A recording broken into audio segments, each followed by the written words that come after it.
Go, gusto ko lang ipaalala sa'yo, ako po 100% nagtitiwala sa'yo. So sana yung tiwala na binibigay ko po sa'yo, wag mo naman sayangin.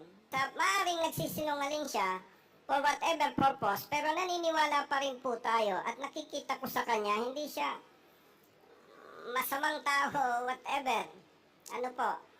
Kayo po ba, maliban sa Chief of Police ng Bamban Tarlac, may nakaharap ba kayo na PNP officers? Congressman Busita. Thank you, Mr. Chair. Good afternoon po sa ating lahat. Miss Alice Go, nadinig ko po kanina kay Honorable Congressman Junicio, kayo po ay 38 years old na. Tama po ba? Yes po, Your Honor. Ngayon po, ano na po ang age ng father mo? Father ko po, 68. Okay. May information po, Mr. Chair. Do, hindi ito validated. Ang father po ni Miss Alice Goo ay nasa Pilipinas na noong 1990s. Sa pagkakaalam nyo, Miss Alice Goo, totoo ba ito o hindi? Your Honor, I cannot confirm the exact year.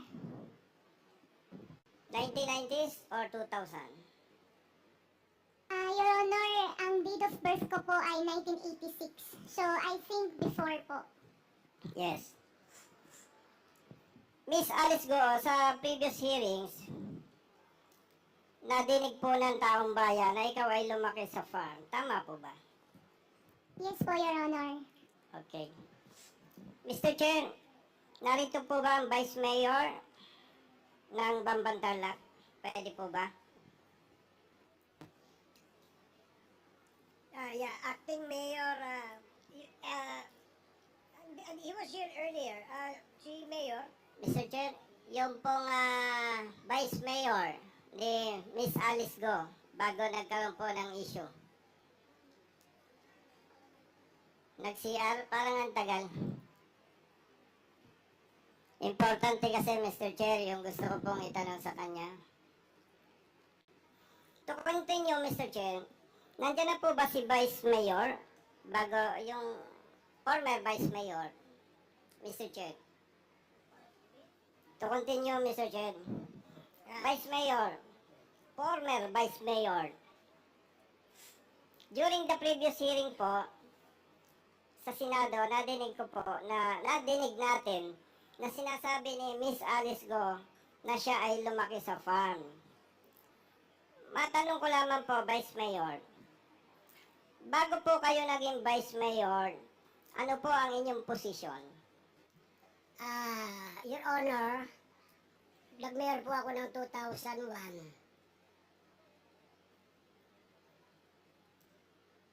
2001. Ilang years po kayong naging mayor ng Bamban Tarlac? Nag-mayor po ako ng 2001 hanggang 2004 at nag-re-elect po ako ng 2004. Natalo po ako. Ngayon po, after na natalo ako, na bumalik po ako ng 2007, nanalo naman po ako ulit ng mayor up to 2013 po. So, ibig sabihin po, naging public official kayo since 2001. Tama po? Opo. Okay. Kayo po ba ay lehitimong residente ng Bamban Tarlac? Yes, Your Honor. Balikan ko lamang po, yung sinasabi ni Miss Alice Go na siya ay laki sa farm. Sa pagkakaalam po ba niya, ninyo, bilang matagal ng government official ng Bamban Tarlac, nagsasabi po ba siya ng totoo o hindi? Ang pagkaalam ko po, matagal na po sa Bamban. Noong 2001 po, pinuntan ako sa opisina na nag-request po siya ng permit sa kanyang piggery. Dahil nagkaroon po siya ng piggery doon sa Bamban, na nakabili siyang lupa doon noong 2001. Kaya po, nag-request po siyang permit sa akin. So, binigyan ko naman po. Linawin ko lamang po, Vice Mayor. Sino po ba ang tinutukoy mong siya? Si Miss Alice Go o yung tatay niya? Si Alice Goo po. Ano pong taon yan? Way back po, kung di ko magkamali, 2001. 2001. So, kung ipagpalagay na totoo po ang sinasabi mo, ilang taon po si Alice Go nun? Kung di ko po magkamali, mga 12 years old or 14 years old. So, kung babalikan ko po yung tanong ko sa iyo, Vice Mayor, sinabi po ninyo na nag-apply ba siya ng permit? Permit po. Sa palagay po ba ninyo yung 12 years old or 14 years old may kapasidad na para mag-isip o mag-apply ng permit? Kasama po yung tatay niya. Kasama yung tatay niya. Noong panahong yon, palagay po ninyo, mga ilang taon na po ang tatay ni Miss Alice Go? Ang estimate ko po, between more than 30 years siguro. Okay. So, kung titingnan po natin, mga ilang taon po? Mga 30 years or something, 40 years, ganun po, ang aking estimate na edad. Ibig sabihin po, naniniwala ka na talagang si Miss Alice Go ay nung edad na yon ay nandun na sa kanilang farm. Nandun na po siya. At nabanggit po ninyo na nag-secure ang tatay niya, sila o sino man, nag-secure ng permit, nag-apply. Tama po? Opo, Your Honor. Mr. Chair, Vice Mayor, dahil nag-issue ka ng business permit or permit para sa kanilang piggery, sa pagkakaalam po ninyo, kaya pa nating makakuha ng ebidensya na totoo yung inyong sinasabi? Meron po sa opisina po. So, ibig sabihin po, naniniwala kayo na si Miss Alice Go lumaki sa farm? Naniniwala po ako dahil kasi nung pong 2000, nung nakaraan na eleksyon po, na na ako po yung naging vice mayor na. Last election po, 2022. Nung natapos po ang term mo bilang mayor, at partikular itong tumakbo kang vice mayor, si Miss Alice Go ba kasama po ninyo sa partido? Kinuha po ako ng dating mayor dahil po ahabol siya ng congressman para magkaroon po siya ng mayor na tinanong po siya kung gusto niya umabol ng mayor. In other words, hindi kayo lehitimong magkapartido ni Miss Alice Go. Nakapartido po kami ng independent. Vice Mayor, kaugnay po sa isinasagawang investigasyon ng Kongreso at ng Senado, kaugnay dito sa sinasabing illegal pogo. At sinasabi rin na si Miss Alice Go ay involved dito. Sa inyo pong, siyempre kayo po ay matagal na nanunungkulan sa Bamban Tarlac. At alam naman po natin, bilang ikaw ay public official, elected official, hindi naman pwedeng sabihin na wala kang pakialam sa mga nangyayari sa area mo.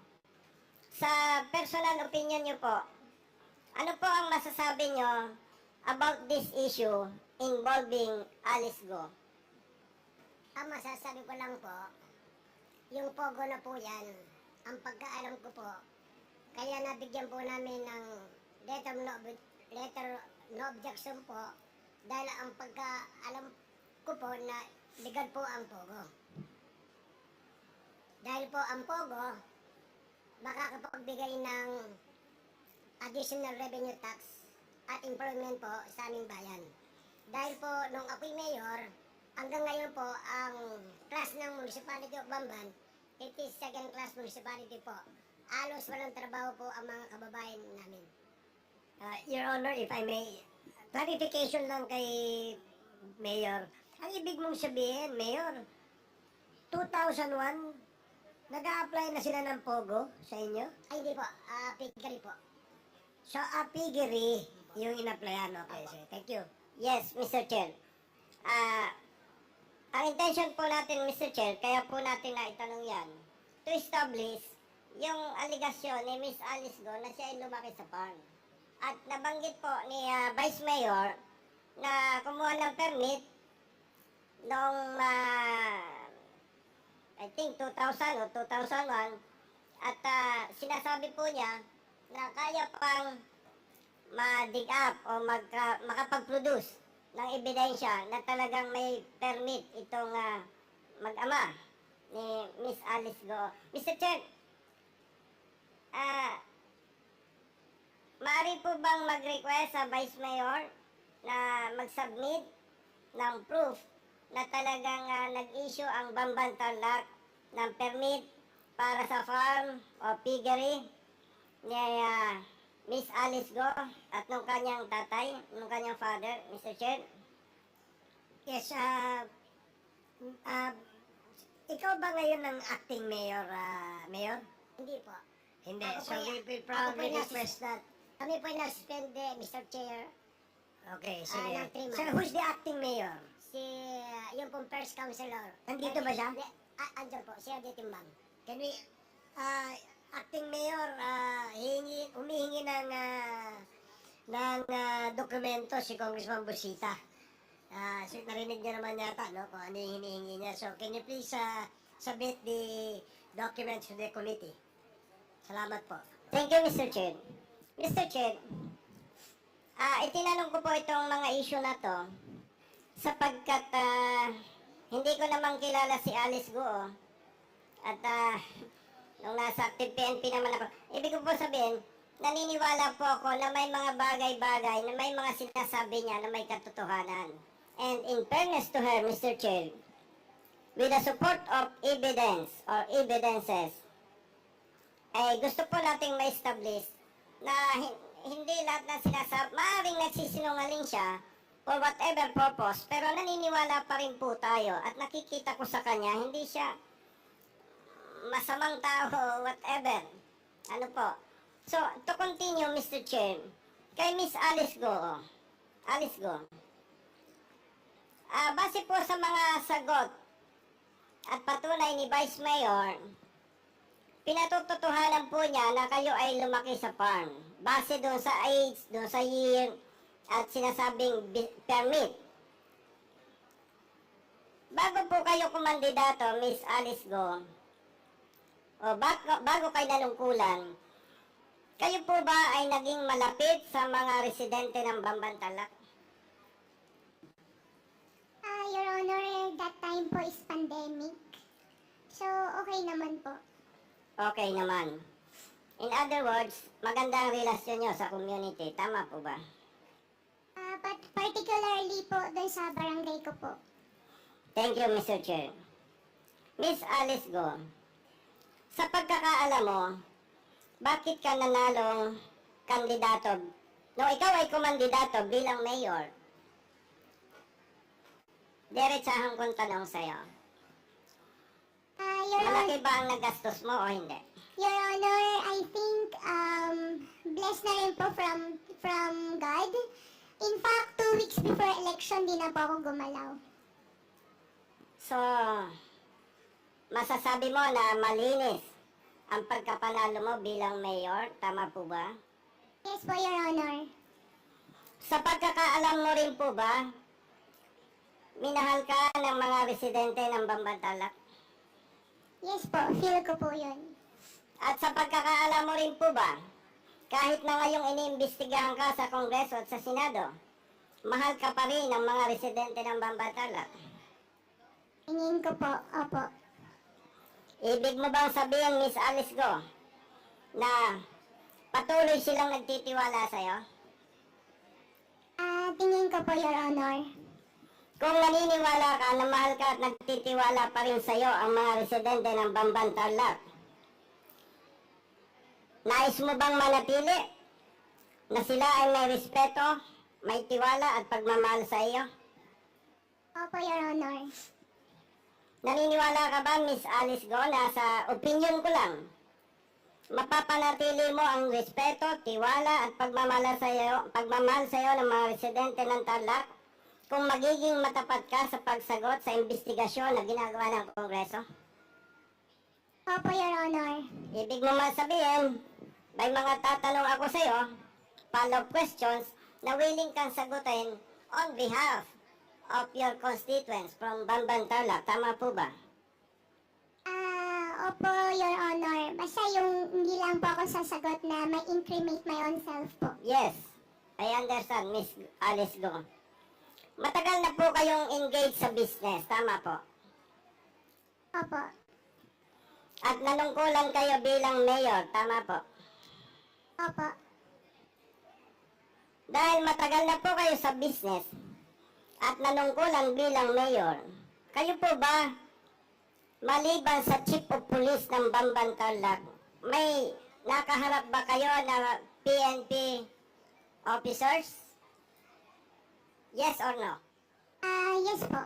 Yes. Kung i-imagine po ninyo, you as mayor, hindi naman lalapit sa iyo yung patrolman or sergeant. Tama po ba? Your Honor, meron din po, Yes, patrolman. pero yung assign sa Bamban, tama po. Opo. Yes. Pero yung police personnel or officers from other units, kung maalala nyo po, may mga nakaharap na kayo, tama po. Your Honor, pag may nagka-courtesy call po sa office po. Courtesy call for what purpose? Nagpapakilala po, bilang ako po yung mayor, nagpapakilala din po sila na sila po yung kasama po natin sa serbisyo. Ano po yon? Siyempre, yung chief of police, naturalmente, magko-courtesy call sa'yo. Aside from chief of police, sino po ang PNP official na natatandaan mo na nag-courtesy call na po sa inyo bilang mayor? Matandaan ko po, nakapag-visit na po sa office po, PD po. Provincial Director. Sino po ang Provincial Director na tinutukoy mo? Yung ngayon po na PD, I forgot the name po. Okay. Sa pagkakaalam mo po, ilang Provincial Director na nag-courtesy call po sa inyo? Hindi ko na po wala pa ako masyado maalala po eh. Okay, kung hindi po ninyo maalala po ba ninyo more or less ilan ang senior officers ng PNP na nag-courtesy call na sa inyo? Hindi po, Your Honor. Bata pa po kayo, Miss Alice Go. Hindi ko po sinasabi na sagutin po ninyo ng eksakto. Ang tinatanong ko po, Mr. Chair, kung isipin mo po, Miss Alice Go, mga more or less ilang PNP senior officers na ang nakaharap mo? Your Honor, isipin ko po pero hindi ko po masyado maisip po eh. Nakapag-courtesy call po sa office po si PD. Yun po.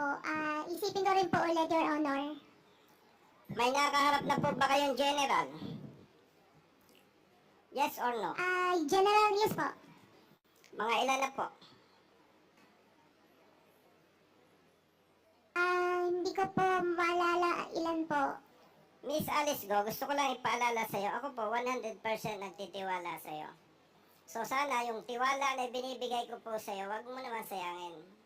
At ako po ay nagtatanong sa'yo, at inaasahan po ng taong bayan, partikular ng Bamban Tarlac residents, your constituents, na ikaw po ay magsasabi ng totoo. Wala naman po kayo sa korte. Ano po? Balikan ko lamang po, sa pagkakaalam po ninyo, ilang PNP generals na ang nakaharap ninyo? Your Honor, as of the moment, wala po ako masyado maalala, pero may naisip lang po ako ngayon na nakapag-courtesy call din po sa office ko po ang isang general po na RD po. RD. Opo.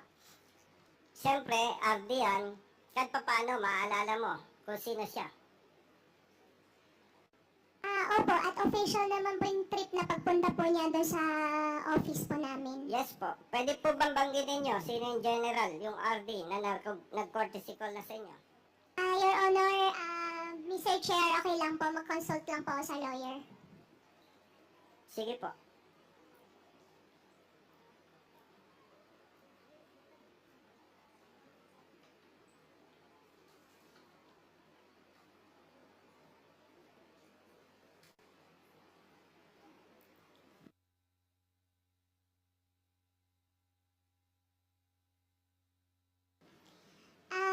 Mr. Chair, Your Honor, okay lang po ba sulat ko po sa paper, padala ko po sa inyo? Para walang pong ibang issue po na mai-involve po. Sige po. Opo. I-submit po natin sa Honorable Committee. Pakisulat po. Apo. Yes. To continue, Mr. Chair. Nabanggit po tama po ba yung nadinig ko? O yung napabalita na sinasabi mo na mayroon po kayong death threat? Tama po? Yes po. Yes. At ako po'y naniniwala na sa kalagayan mo ay totoo ang iyong sinasabi, Miss Alice Go. Sa kalagayan po ba ninyo ngayon at kayo ay nakadetain sa PNP Custodial Center, ano po ba ang pakiramdam ninyo? Safe kayo? O may gusto pa kayong hilingin na baka mapagbibigyan ng committee? Sa ngayon po, dahil po nakadetain po, mahirap po talaga nakadetain. Gusto ko na lang din po matapos po lahat at para makapagpiyansa po. Ang tanong ko po, Miss Alice Go, inamin po ninyo na kayo ay may death threat. Opo. Ang tanong ko po, feeling safe po ba kayo sa PNP Custodial Center? Opo. Okay, very good. Yun lamang po, Mr. Chair. Maraming salamat po, Miss Alice Go. Salamat po. Thank you, Congressman. Pakisubmit na lang po. Thank you, Congressman Busita.